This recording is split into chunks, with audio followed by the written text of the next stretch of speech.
Cochabamba, sirvió en el gobierno de Goni Sánchez de Lozada.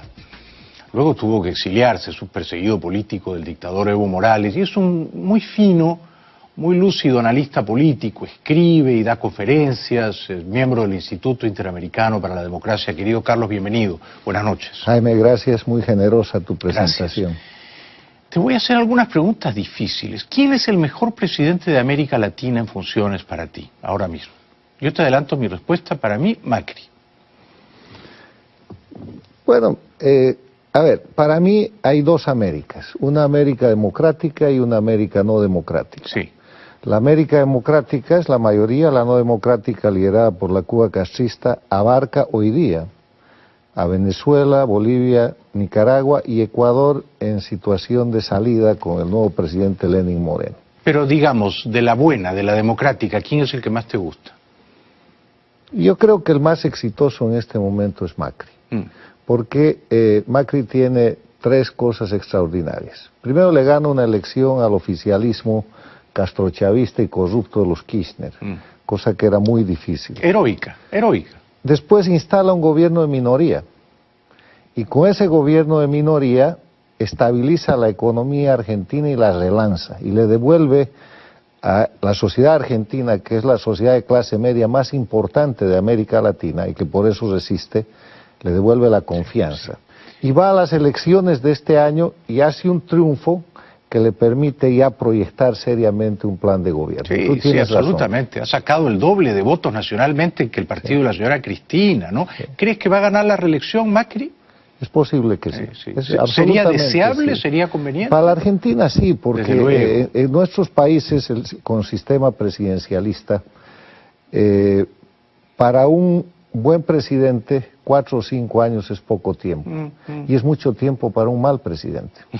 Y Macri es un buen presidente, yo creo que por el bien de la Argentina, que tiene que desarrollar un proyecto de estabilidad y un proyecto de crecimiento económico y de recuperación de confianza en esa sociedad que está toda ofendida por la hipercorrupción de los Kirchner, que es la corrupción castrochavista, porque esa era la expansión en la zona.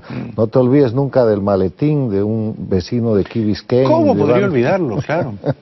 Y de tanta cosa que han hecho, ¿no? Pero es verdad que Argentina se salvó, ¿no? En la hora undécima, se salvó del chavismo, y Perú también se salvó, ambos. Dos formas diferentes de salvarse. El salvamento de la Argentina viene de manos de la libertad de prensa.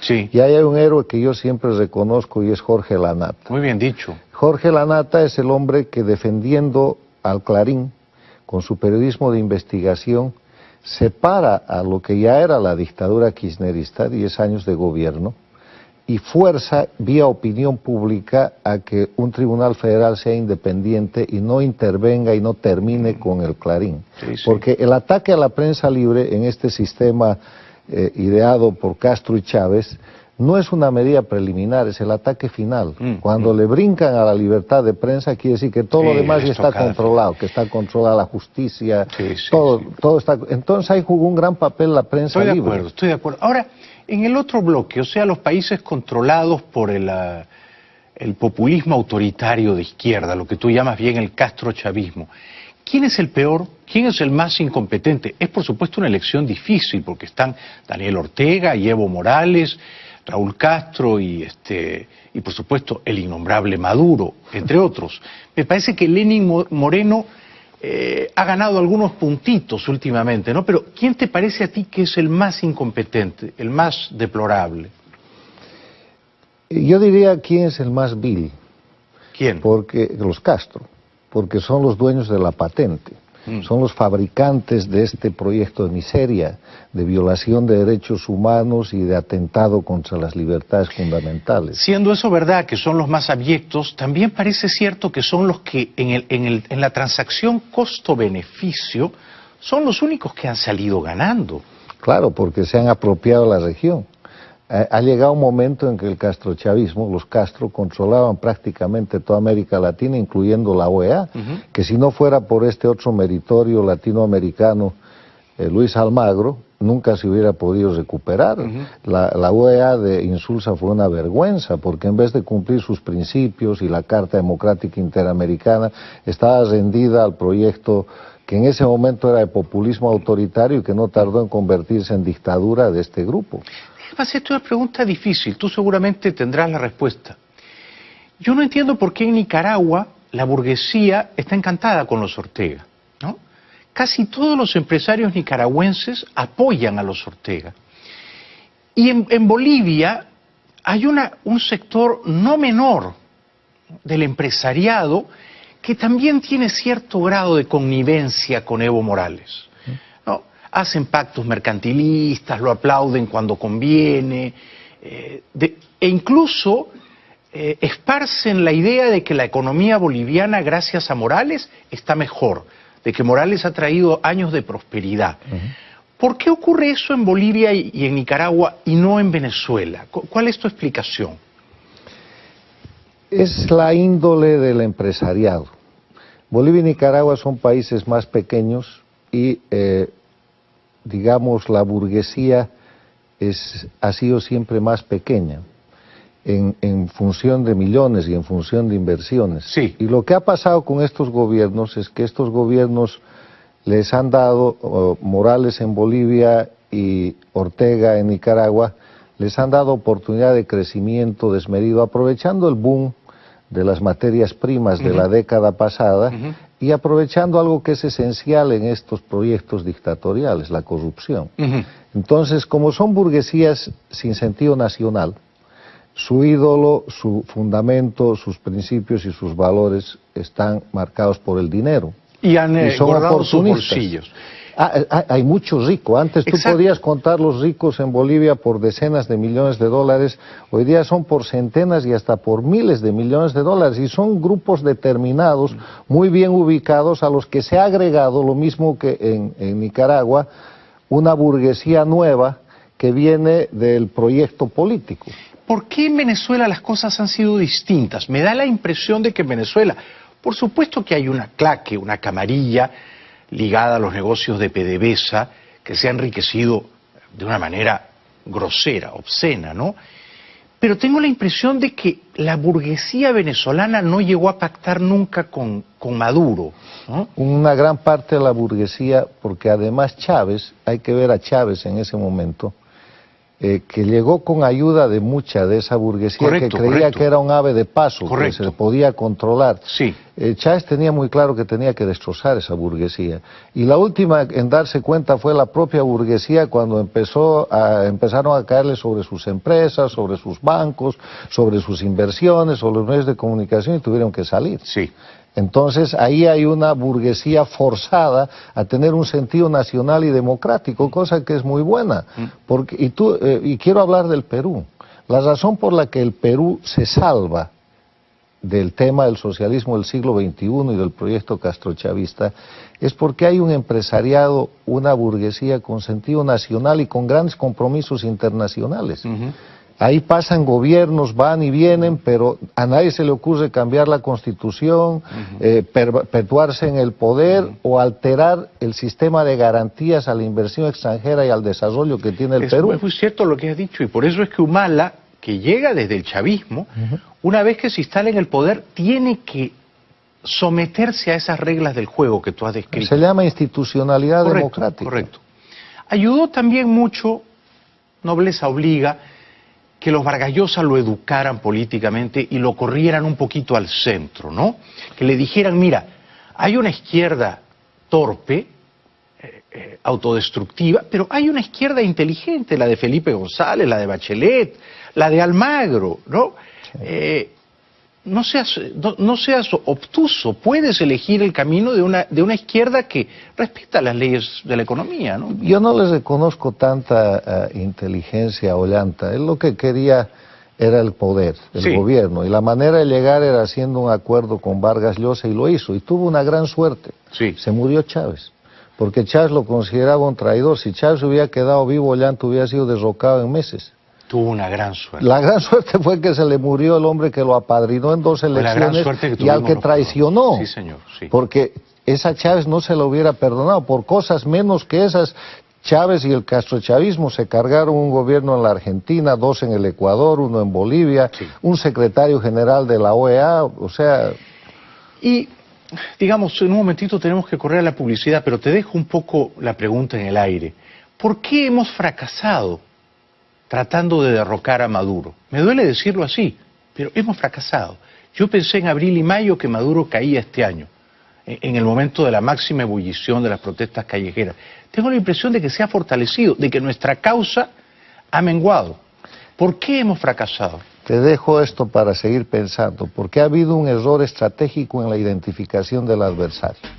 Maduro es el títere de los Castro y han disparado contra Maduro y el castrismo lo ha consolidado en el poder. Con lo cual no hay que dispararle al títere, sino al titiritero. Hay que confrontar a los dos y hay que ponerlos en evidencia, pero el resultado de lo que estás viendo en Venezuela es pura maniobra castrista de alta gama, pero repetitiva, es lo que siempre han hecho ellos desde la isla. Siempre es un gran placer escuchar el raciocinio sereno, ¿no? Sosegado. Bienvenidos de vuelta, estamos conversando y es un gran lujo tenerlo aquí en el programa con Carlos Sánchez Berzaín, un brillante analista político, escritor, conferencista boliviano. Te decía, querido Carlos, que yo no estoy tan optimista con respecto a la caída de Maduro, o no lo estoy comparándome con lo que decía en abril o mayo. Tú, sin embargo, si eres optimista, ¿sí crees que el tiempo de Maduro y de su dictadura será breve?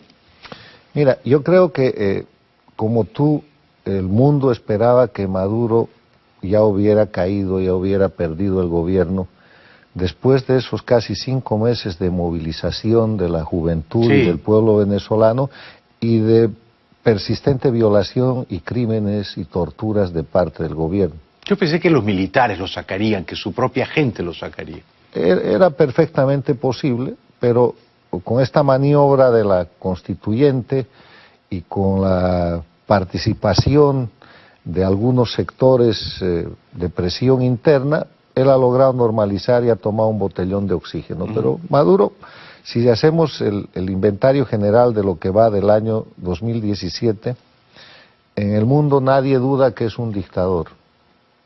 Está totalmente aislado en las Américas. Se han producido 3 informes en la OEA, los informes Almagro, que han creado la doctrina Almagro de defensa de la democracia. México lidera un grupo dentro de la OEA que está integrado por de arriba abajo geográficamente Canadá, Estados Unidos, el propio México, Costa Rica, Panamá, Colombia, que hubiera sido impensable, el Perú con el liderazgo de PPK, Chile, Uruguay, gobiernos de izquierda, Argentina, Brasil, está arrinconado, lo han sacado del Mercosur, lo han suspendido, la Unión Europea está entrando en el tema. Es perder, perder, perder. Encima de eso tiene una crisis económica que lo ha llevado a entregar el oro que tenía Venezuela en depósito. ¿Cómo ha sido a cuenta eso? de pago. Bueno, das en garantía tu oro y cuando no puedes pagar el banco se queda con el oro. 40 toneladas de oro y le han devuelto un cambio de $300 millones que no le sirve para nada. Tiene una crisis y en el tema... local, en el tema interno. Pero espera un segundito, en el tema internacional, ¿no es verdad que Rusia y China siguen dándole oxígeno también a Maduro? Es posible, pero yo no creo que por demasiado tiempo. No, o lo vas a mantener. Las necesidades son muy grandes. Venezuela no es Cuba. Venezuela es varias veces Cuba en población, en necesidades, en crisis, también en riqueza. Y ya no tiene que más embargar, ya no tiene que más vender. Ahí está PDVSA hecha un desastre, todavía produce. Uno de los problemas de la explotación de petróleo es la tecnología, está rezagada tecnológicamente y hay un grupo de países muy importantes dispuestos a seguir apretando con medidas. Lo cual es buenísimo, fuertes. pero ¿no te parece que la oposición venezolana, o buena parte de ella, para ser justos, ha quedado muy debilitada? Sí, la oposición está debilitada porque está dividida, está bajo sospecha de traición. Está señalada entre ellos y obviamente lo menos que se ha producido ahí ha sido un error estratégico fatal, el hecho de ir a las elecciones de gobernadores. Ahora, en esa dinámica yo veo que la oposición va a terminar por separarse y vamos a tener una parte de la oposición abiertamente funcional al régimen y otra abiertamente opositora. Esta señal contra el congresista, el asambleísta Guevara, sí, es una señal de darle duro a los radicales, sí, a la verdadera oposición, mientras los otros están de lo más tranquilos. Y eso va a producir un hecho que siempre sucede cuando caen las dictaduras.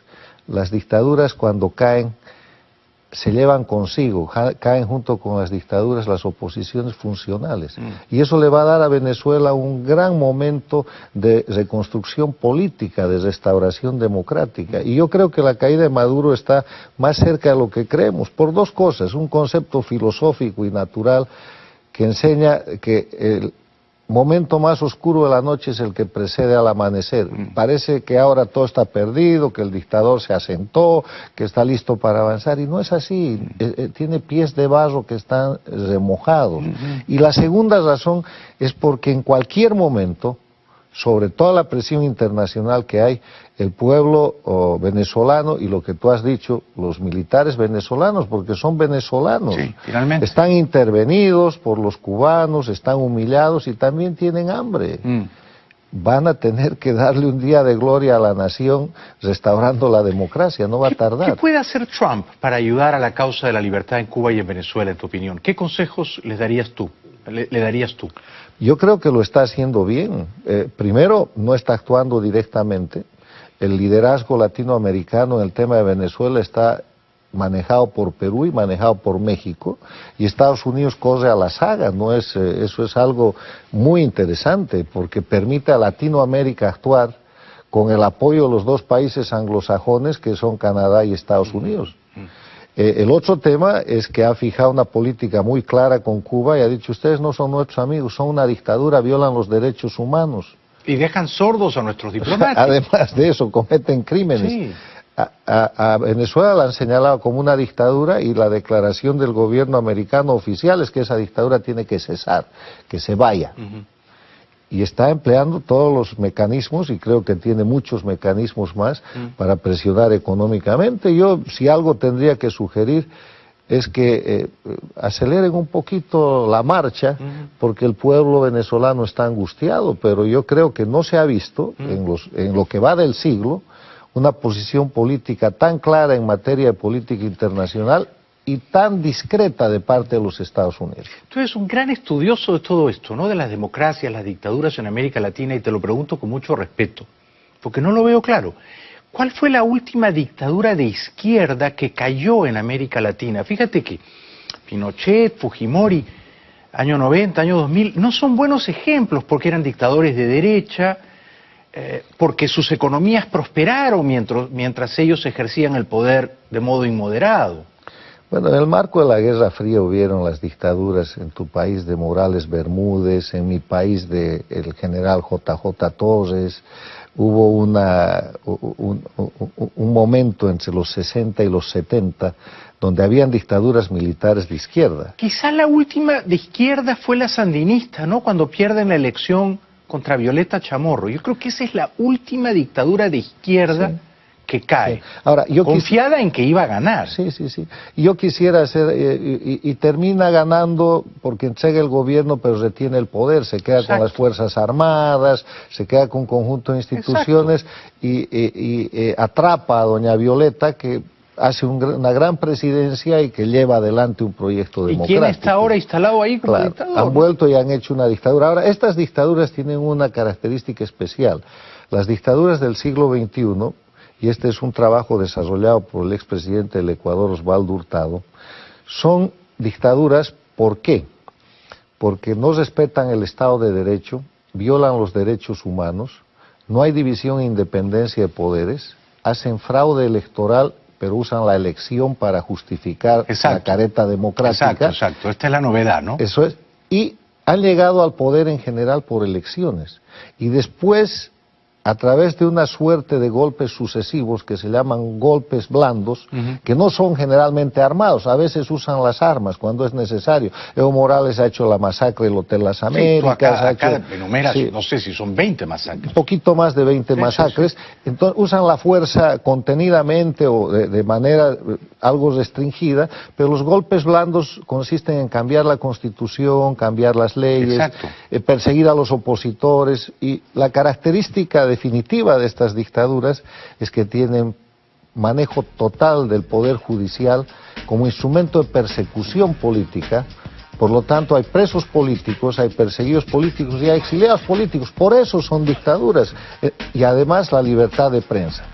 Donde no hay libertad de prensa, la peor ley mordaza está en el Ecuador. Lenin, para decir que sale del grupo, tiene que hacer todavía algunos cambios. Ha sido, como siempre, un grandísimo placer escucharte. Eres un hombre de una muy poderosa inteligencia, muy superior al promedio. Además, eres un boliviano admirable. Boliviano comprometido con la causa de la libertad en el mundo. Gracias, querido Carlos. Gracias. Vuelve pronto, te queremos mucho. Muchas gracias. E incluso esparcen la idea de que la economía boliviana, gracias a Morales, está mejor, de que Morales ha traído años de prosperidad. ¿Por qué ocurre eso en Bolivia y en Nicaragua y no en Venezuela? ¿Cuál es tu explicación? Es la índole del empresariado.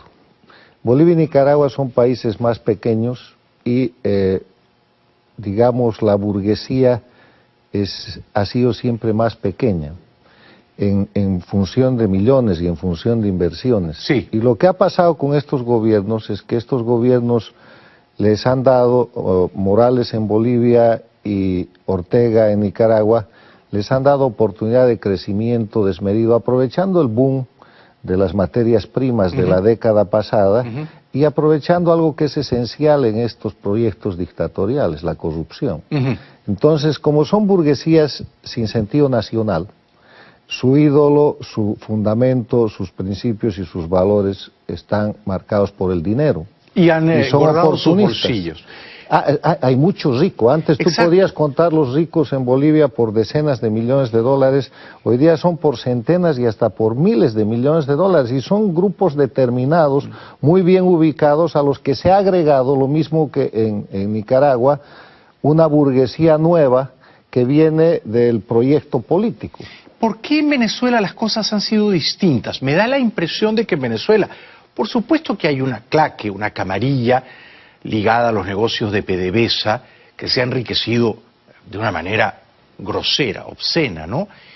Pero tengo la impresión de que la burguesía venezolana no llegó a pactar nunca con Maduro, ¿no? Una gran parte de la burguesía, porque además Chávez, hay que ver a Chávez en ese momento, que llegó con ayuda de mucha de esa burguesía que creía que era un ave de paso, que se podía controlar. Sí. Chávez tenía muy claro que tenía que destrozar esa burguesía. Y la última en darse cuenta fue la propia burguesía cuando empezaron a caerle sobre sus empresas, sobre sus bancos, sobre sus inversiones, sobre los medios de comunicación y tuvieron que salir. Sí. Entonces ahí hay una burguesía forzada a tener un sentido nacional y democrático, cosa que es muy buena. Y quiero hablar del Perú. La razón por la que el Perú se salva del tema del socialismo del siglo XXI y del proyecto castrochavista es porque hay un empresariado, una burguesía con sentido nacional y con grandes compromisos internacionales.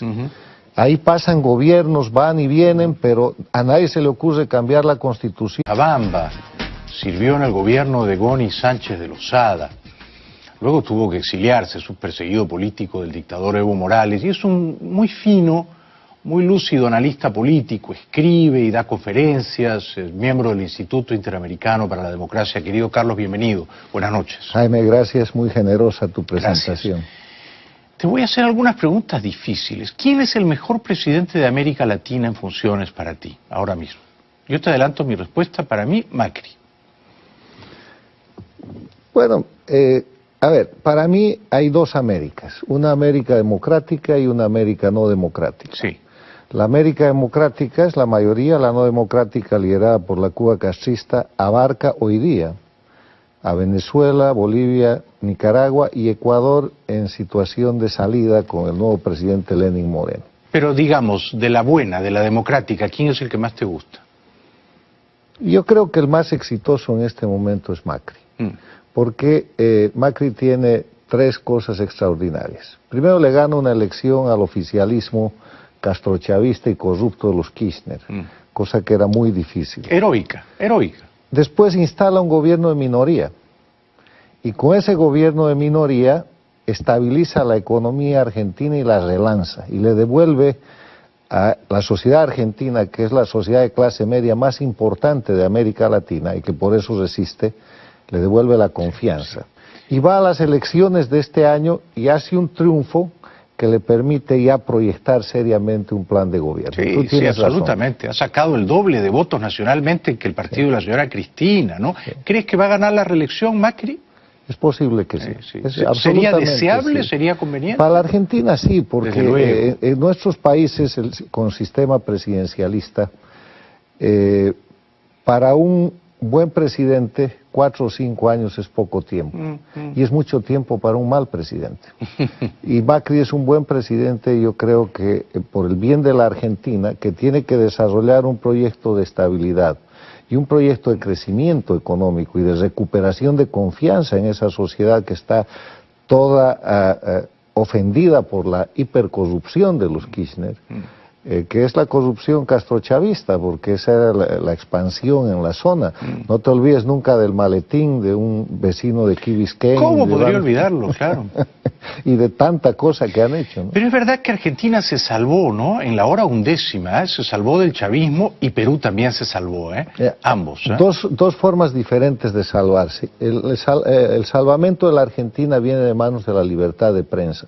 Sí. Y hay un héroe que yo siempre reconozco, y es Jorge Lanata. Muy bien dicho. Jorge Lanata es el hombre que, defendiendo al Clarín con su periodismo de investigación, separa a lo que ya era la dictadura kirchnerista, 10 años de gobierno, y fuerza vía opinión pública a que un tribunal federal sea independiente y no intervenga y no termine con el Clarín. Sí, sí. Porque el ataque a la prensa libre en este sistema ideado por Castro y Chávez no es una medida preliminar, es el ataque final. Cuando le brincan a la libertad de prensa, quiere decir que todo lo demás ya está controlado, que está controlada la justicia, todo está. Entonces ahí jugó un gran papel la prensa libre. Estoy de acuerdo. Ahora, en el otro bloque, o sea, los países controlados por el populismo autoritario de izquierda, lo que tú llamas bien el castrochavismo, ¿quién es el peor? ¿Quién es el más incompetente? Es por supuesto una elección difícil, porque están Daniel Ortega y Evo Morales,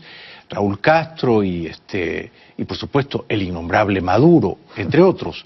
Me parece que Lenín Moreno ha ganado algunos puntitos últimamente, ¿no? Pero ¿quién te parece a ti que es el más incompetente, el más deplorable? Yo diría quién es el más vil. ¿Quién? Porque los Castro, porque son los dueños de la patente. Son los fabricantes de este proyecto de miseria, de violación de derechos humanos y de atentado contra las libertades fundamentales. Siendo eso verdad, que son los más abyectos, también parece cierto que son los que en la transacción costo-beneficio son los únicos que han salido ganando. Claro, porque se han apropiado la región. Ha llegado un momento en que el castrochavismo, los Castro, controlaban prácticamente toda América Latina, incluyendo la OEA, que si no fuera por este otro meritorio latinoamericano, Luis Almagro, nunca se hubiera podido recuperar. La OEA de Insulza fue una vergüenza, porque en vez de cumplir sus principios y la Carta Democrática Interamericana, estaba rendida al proyecto que en ese momento era de populismo autoritario y que no tardó en convertirse en dictadura de este grupo. Esto es una pregunta difícil, tú seguramente tendrás la respuesta. Yo no entiendo por qué en Nicaragua la burguesía está encantada con los Ortega, ¿no? Casi todos los empresarios nicaragüenses apoyan a los Ortega. Y en Bolivia hay un sector no menor del empresariado que también tiene cierto grado de connivencia con Evo Morales.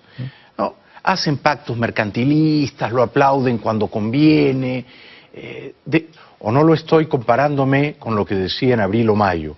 Tú, sin embargo, si eres optimista, ¿sí crees que el tiempo de Maduro y de su dictadura será breve?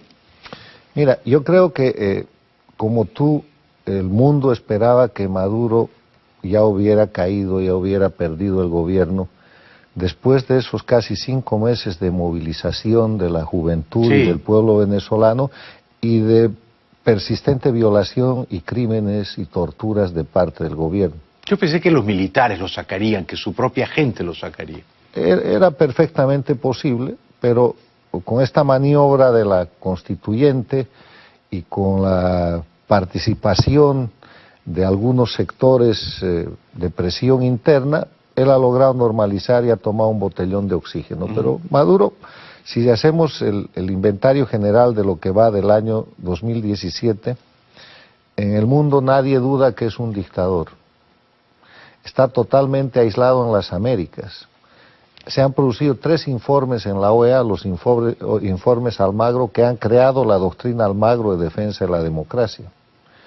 México lidera un grupo dentro de la OEA que está integrado por de arriba abajo geográficamente Canadá, Estados Unidos, el propio México, Costa Rica, Panamá, Colombia, que hubiera sido impensable, el Perú con el liderazgo de PPK, Chile, Uruguay, gobiernos de izquierda, Argentina, Brasil, está arrinconado, sí. Lo han sacado del Mercosur, lo han suspendido, la Unión Europea está entrando en el tema. Es perder, perder, perder. Encima de eso tiene una crisis económica que lo ha llevado a entregar el oro que tenía Venezuela en depósito. ¿Cómo ha sido a cuenta eso? De pago. Bueno, das en garantía tu oro y cuando no puedes pagar el banco se queda con el oro. 40 toneladas de oro y le han devuelto un cambio de $300 millones que no le sirve para nada. Tiene una crisis y en el tema local, en el tema interno. Pero espera un segundito, en el tema internacional, ¿no es verdad que Rusia y China siguen dándole oxígeno también a Maduro? Es posible, pero yo no creo que por demasiado tiempo. No, o lo vas a mantener. Las necesidades son muy grandes. Venezuela no es Cuba. Venezuela es varias veces Cuba en población, en necesidades, en crisis, también en riqueza. Y ya no tiene que más embargar, ya no tiene que más vender. Ahí está PDVSA hecha un desastre, todavía produce.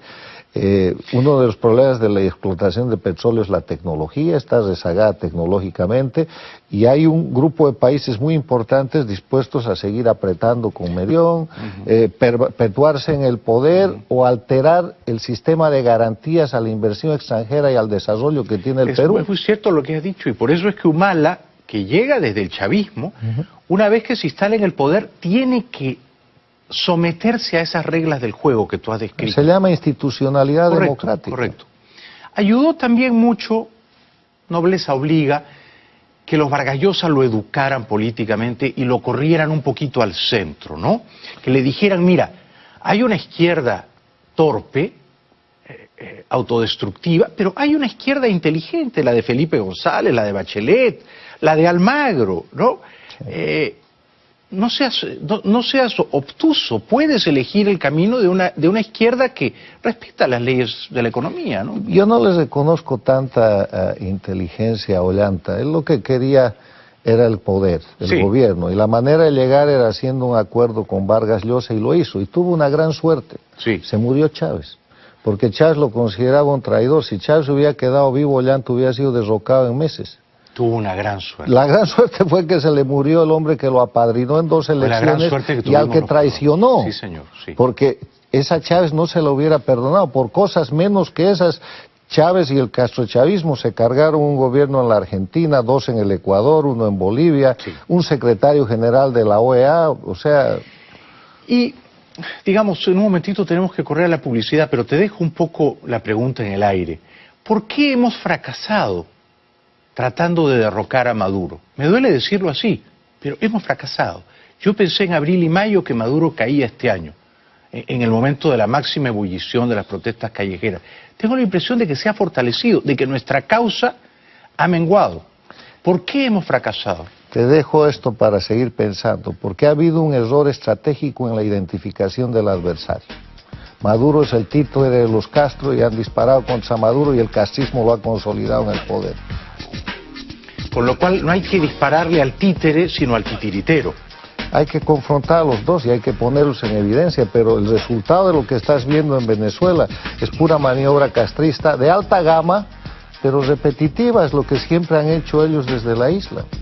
Siempre es un gran placer escuchar el raciocinio sereno, ¿no? Sosegado. Bienvenidos de vuelta, estamos conversando y es un gran lujo tenerlo aquí en el programa con Carlos Sánchez Berzaín, un brillante analista político, escritor, conferencista boliviano. Te decía, querido Carlos, que yo no estoy tan optimista con respecto a la caída de Maduro.